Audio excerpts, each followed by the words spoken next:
heading for the west side, west side. Well, we've been better, but we're alright tonight. So today I'm joined with Jezza Bruce from Shadows Like Strangers, and he's here to talk about his experience in the music industry. Jezza, would you like to introduce yourself? Yeah, as you said, I'm Jezza from Shadows Like Strangers. I'm a writer and songwriter and performer. And I work with artists, writing music and producing music, and obviously write all my own stuff too. Cool. So how would you describe the music you create? It's always a difficult one, to be fair. I would say that my taste is fairly eclectic, so yeah, can't really always narrow it down, but particularly with Shadows Like Strangers, it's like to set a mood, basically. That's the key thing for us. We like to set a body of something that creates an atmosphere, and then the lyrics kind of have to fit the what's the word? You know, just fit the scene, basically. Yeah, we set the scene and write the lyrics to it. That's the way I can describe it, really. Sounds good. So you're in the band with Paul. How did you both meet? So basically, I went to Huddersfield University a long time ago now, 2008, and Paul and I ended up being in the same. We have this like module for our music course, which was called Guitar Orchestra, and basically, I was a bit of a layabout when I was at uni. I didn't know what I was doing. I had no drive or anything, and yeah, well, basically, it's a really strange and long story, but I walked into a room, and the only person that I thought was kind of cool in the room was Paul, and yeah, we weren't immediately friends, but we were just kind of like chatting a bit, and then as it happens, we went on a night out, and yeah, there's different ways of like how you get to know someone. Yeah. And then in this instance, I know it sounds like it's going to be a shit story, but it's getting somewhere. We found a guy being beaten up by his friends because they were trying to knock him out. No idea why. And this is now the story's changing. And a guy tried to kill himself, basically, and me and Paul prevented that from happening. So we were forever kind of entwined after being in that moment, Yeah. And yeah, been friends ever since, and we've always done music together. So it's a really cool thing to be part of, and it's also nice to just be in a project with my best mate. No, that sounds good. So I've been watching some of your music videos, and they're very creative. Could you tell us about the process you go through to create them? Yeah, sure. So yeah, I mean, with music videos, it's always a different kind of yeah, a different approach, really. We like to try and keep things interesting. We work with different people all the time, to be fair. We try and work with the same people a few times in a row because we like to kind of build a relationship with people, but different people are different. Yeah, like different, just the same as different producers or different band members offer something different. You get the same thing with videographers as well, or photographers. So yeah, it's a hard one, but 9 times out of 10 we'll have a vision for the song. I always envision like film scenes and stuff, or like, just make up stuff in my head basically, and then write my songs to that vision. And then sometimes a video idea will come from it. We worked with the guy who was in the band at the time, Dan Turner, on A Way Home. Yeah. And that's like kind of the only music video we've done, which is like, there's a real story to it. There's no band performance stuff in there. That one on a unique front is basically a dream I had. And I never remember my dreams, and this one just was so vivid and stayed with me. And I said, look, we have to replicate this. And honestly, Dan did such a good job. Like, I co-directed it, but like Dan was very hands-on and did a lot of the stuff himself too. Obviously, without him, we wouldn't have anything at near the quality that we did have in the end, to be fair. So I'm not going to try and steal his credit. But yeah, basically Dan nailed it so well that like my memory of my dream is basically the music video. Wow. Yeah. But yeah, we're not like, we're not always driven to do like visual stuff all the time, but like when we do, we want to make it decent. So we always work with the best people we can find. And yeah, really, I don't know if I'm making it sound boring now or not. No, definitely not. No, I've seen the music video that you're on about, and I enjoyed it. It was good. Thank you. So, what's been the best gig venue you've played at, and why? Tricky one, because not to say we've not exactly played all over. We predominantly played most of the north. To be fair, we're not in like obviously bigger kind of reputable venues all the time. It'd be nice to though. Can I give you multiple answers? Yeah, go for it. So with Paul and I used to be in a metal band called Raised as Wolves, and we played with We Are the Ocean at a place called Warehouse. I think it's Warehouse 23 in Wakefield. Oh, yeah. And there's something about it was just, I think we just had the lasting memory of that gig. It was one of my favourite ones. It was one of like the biggest shows we played at the time, and yeah, that was something special. And then there's like two that followed shortly after. So we did like an album launch party for our album Cali, which is like a year and a half ago, which is crazy to think about. But yeah, time's just flown, obviously with COVID-19 and stuff being present. But yeah, that we basically like sold the place out and more. We're just having to turn people away. It was just such a really cool experience. It wasn't like the biggest venue or anything, and it's not like the most like kitted out, but we just had so much fun. I would say it's probably one of my favorite gigs. And then shortly after that, followed by that is our gig with Lacey, which was our first ever gig with Shadows Like Strangers, and we played at where is it now? Rock City Beta. Sorry, the name changes all the time. But Rock City Beta was just again, it's not like the biggest room and stuff, but the way I think it was like we were like one of the first gigs after the refurb there, and yeah, love the venue, love the sound that we got, and then the crowd was awesome. So yeah, it's probably one of my favourite ones. Awesome, cool. So you've done some work with Stu Richardson from No Devotion. Could you tell me a bit about that and the work that you've done with him? Yeah. So Stu's basically been an idol of mine for a very long time. I supported his work like since I think it was like 13 or something, maybe 12. I just remember like picking up a CD at a kind of a strange moment in my life, which I won't go into too much detail about, but it was just, I basically heard his previous band's song and was like absolutely blown away and thought, you know, this is so different. And I think we all have those moments. It's like the first time you hear like Linkin Park or something like that. So yeah, it was just an incredible moment for me. So basically he's always been influential on my music. So every time his band made any changes or his new project made any changes and stuff, like I'd always be like keen and like listening and work out how they wrote their music and stuff. And then basically he started a band called No Devotion in 2015. And I think it was around then, 2015, 2014, something like that. And basically, I got the chance to meet him for the first time, and we just didn't stop talking really. On the night, I basically stole all the time. Everyone wanted to speak to him, and I just basically stole all his time. I didn't talk to him for a little while after that, and then I just got in touch and said, "Look, man, like you're a massive like inspiration to me, and I really think that you might be able to help us on a kind of sonic level in production or whatever he wanted to kind of get involved with." And then it's just kind of blossomed from there really. So he got involved in some of the stuff with Cali, but wasn't like fully hands-on. And then Stu started producing for us with Leave Me in the Shadow, which was our last single. And then now we're just working with him now. We've had to cancel flying over to Florida to work with him twice. That's a shame. One due to a hurricane. So yeah, but Stu's great basically. Cool. No, it's nice to like hear about how it's come from someone you've kind of been inspired by, and now you're working with them. So it's nice to hear about that journey. Yeah, they always say don't meet your idols, but like I've met like 5 or 6 of mine, and every single time's been an amazing experience so far. So I'm just, I'm disregarding that entirely. Yeah, no, that's great. So what's the best thing about being a musician?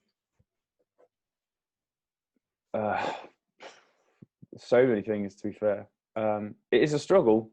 It is a struggle at times, particularly as you'll know through anyone that speaks on this podcast. everyone will have some kind of struggle to kind of illustrate to you, particularly with COVID-19 being such a pain in the arse right now. But yeah, I think the best thing for me is probably when you put loads of work into a single or something, or a song or an album, whatever. You know, we do everything from top to bottom, basically, you know, project management and stuff. It takes a great deal of work. You put a lot of money into it, a lot of time. And then when you get to go, like I said, when we did our launch night, which was at the Angel in Nottingham, yeah, the best moments are where you've done all that, all the legwork, and then you get on stage and you perform a song and someone sings that song back to you. Yeah. That I think, although I can imagine it'd be 10 times more euphoric, you know, if you're playing to a crowd of, say, well over 1,000 people or something. But for us, even just seeing like 10, 15 people singing back to us when we were playing our launch night was just insane. And those kind of moments make it worthwhile.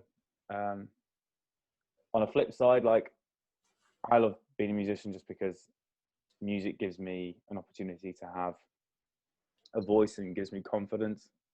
So my cats are always making a feature in anything I do on this camera. You have to check out some of my podcast episodes, and they're just flying about. But yeah, it's music is just giving me a lot of confidence, gave me everything that I didn't have when I was younger. So yeah, I love so many facets about being a musician.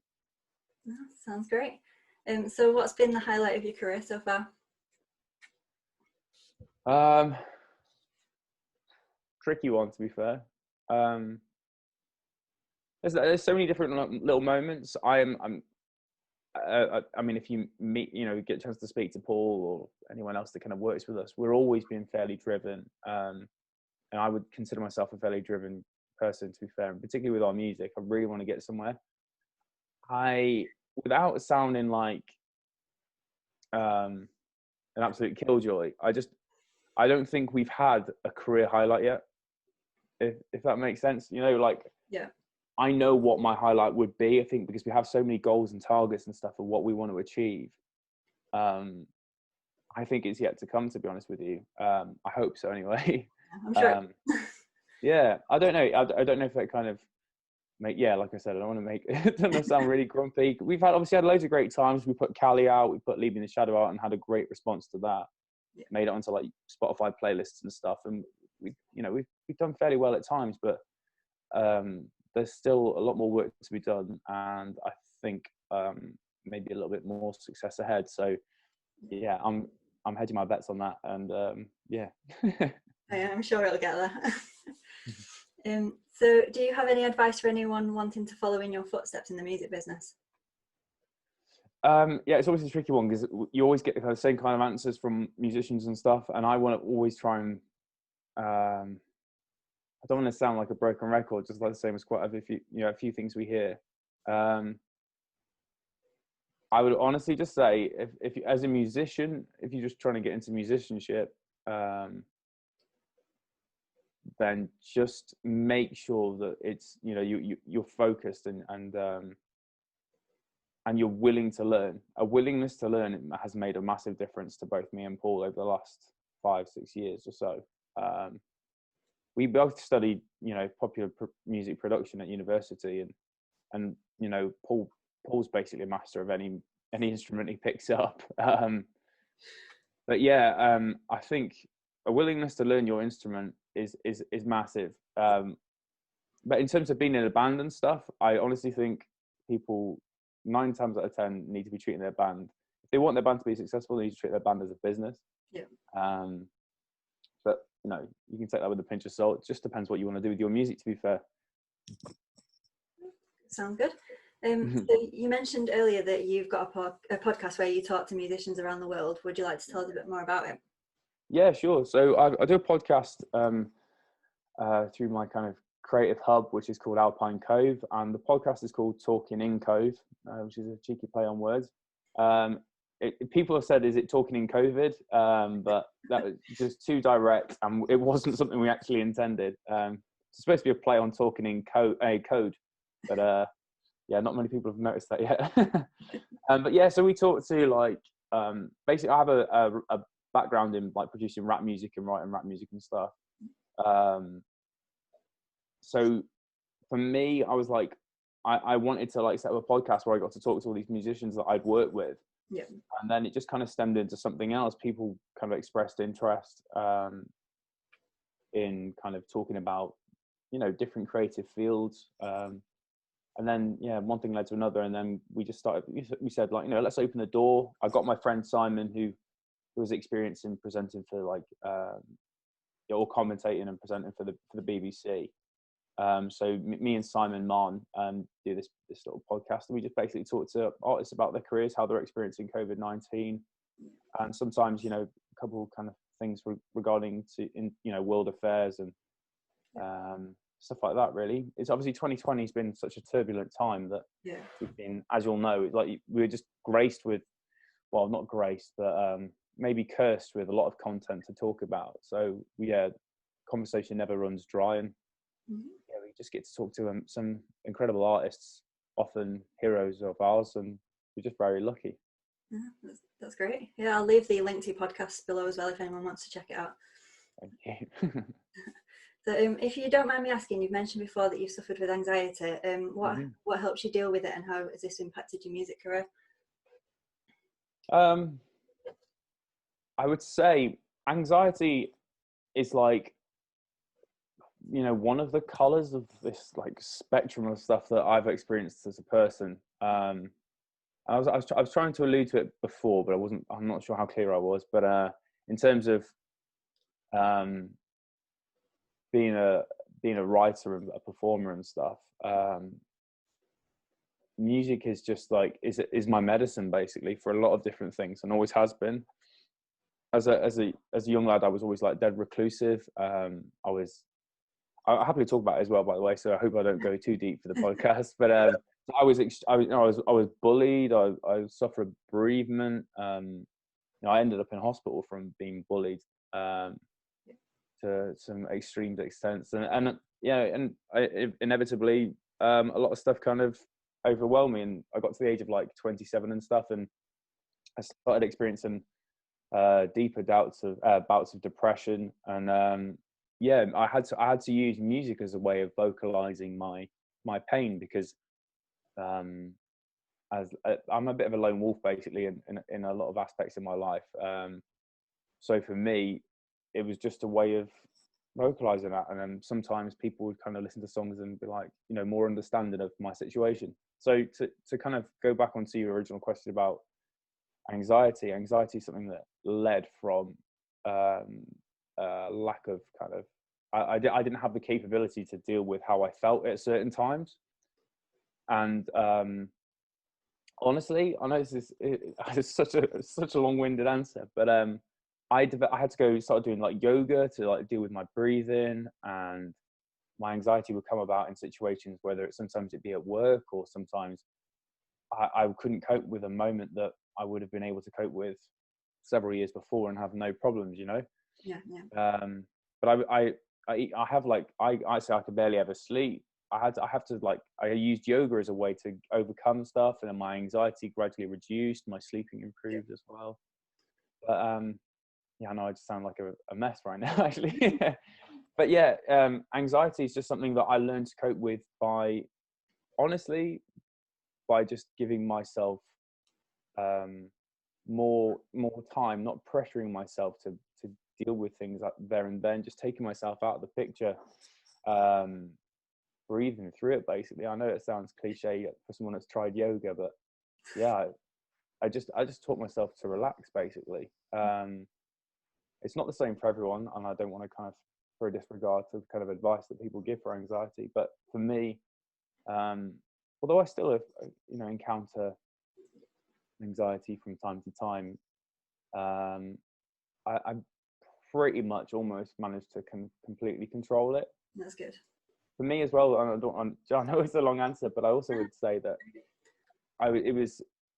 it was to separate the difference between anxious moments and anxiety as a whole. And for me, it helped to not put myself under the bracket of I have anxiety. Yeah. I am having an anxious moment, Yeah. and that's it. And it's same with depression, really. So yeah, that's just the way I've done it. And hopefully, if someone hears this and they're looking for a way to kind of deal with it, they might be able to try something similar.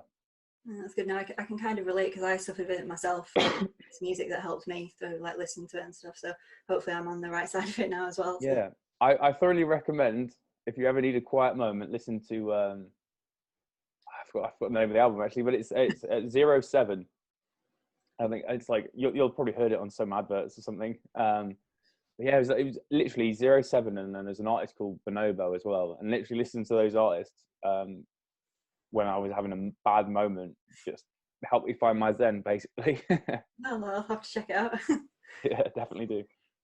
Yeah. So what's the main piece of advice that you give to someone who feels like anxiety is holding them back? Talk about it if you can. Yeah, honestly, just for me, I've always been a very kind of, I like to confront stuff, because when I was younger, like I said, there was a lot of stuff going on and I never had the chance to confront things. And I think with anxiety, sometimes, for me, it was just a case of have to sit back and take it for what it is, and try and deal with it emotionally. If you don't have the tools to do it, speak to someone that might help you find the tools to do that. I had therapy for 6 months to overcome a lot of things. But yeah, anxiety was, honestly, I would just recommend to anyone that if you feel like anxiety holds you back, talk to somebody else about it, because you can overcome anxiety. And if you can overcome that, then there's no reason why it should stop you from doing anything. You can I don't know if I don't want to sound like, I've been through it all and stuff, because I haven't. But Yeah. for me, I overcame struggling mentally with having chronic pain, depression and anxiety, just by confronting it and having to talk to someone about it. And I was in it for years and I had no idea. So I honestly just think talk to people. Talking to people is massive, and sometimes it's a very difficult thing to do. Also, if you think someone else has anxiety, I would always say just talk to them about it. Give them every opportunity you can to let them talk about how they feel. Yeah, I completely agree with that. I found it a lot easier when I started opening up a bit more to people. So, yeah. I'm glad you found that. Thanks. So finally, what's next for you? Lots of things. Yeah, so in terms of talking in Cove, we are set to we're just about to post a video for, we did an interview with Jared Evan, who's a rapper who's worked with like Pharrell and Dr. Dre. I think I said that to you in my message earlier, to be fair. So we're about to do that. And then in terms of Shadows Like Strangers, we are working with Stu Richardson again. As I said before, we had a song basically that blew up for no reason at all called Clean Air. Yeah. And it's like, yeah, it was just something I did in my living room, and I sent it to Paul. He said, "Oh, that's wicked." Sent that to BBC. BBC picked it up. Next thing you know, they're using our song as an advert for Nottingham Forest as they're returning back to play football again. And that's great. It might not resonate with people as much these days, but for me, like, I grew up in the 90s, and all I ever heard was how big of a team Nottingham Forest were. So for me to find that we were being used to promote their return to football was just an incredible feeling. But that song has just went from strength to strength, and it was just something, like I said, I did in this very room in front of this computer. So it was really bizarre. And then we spoke to Stu, and we sent him loads of stuff, to be fair. I've been sending stuff to fairly like big bands, and kind of had a few rejections and people saying, "Oh, this sounds good, and we just didn't know really what to do. We'd have gone heavy metal or more indie, or played some like bluesier stuff. And then Stu picked this song up and he was like, "Yeah, this is sick." And I was like, "Yeah, well, it's just, I don't know how, but it's already on the radio." And he was like, "Well, we need to do this one justice." So we started planning it out like meticulously, and hopefully before the end of the year we might have something to put out. We are looking at trying to go somewhere abroad, maybe go to Iceland or something, shoot some kind of crazy music video. But yeah, there's just so much in the pipeline. I can't really bracket it all, to be fair. Yeah, sounds great. So thank you very much, Jezza, for joining me on my channel. And if anyone would like to check out Shadows Like Strangers, I'll leave all the links in the description below so you can check them out. So, My pleasure. Thank you very much for having me. no problem. Thank you. Bye. Bye. At each other's throats again. And who'd have thought that it would take me so long?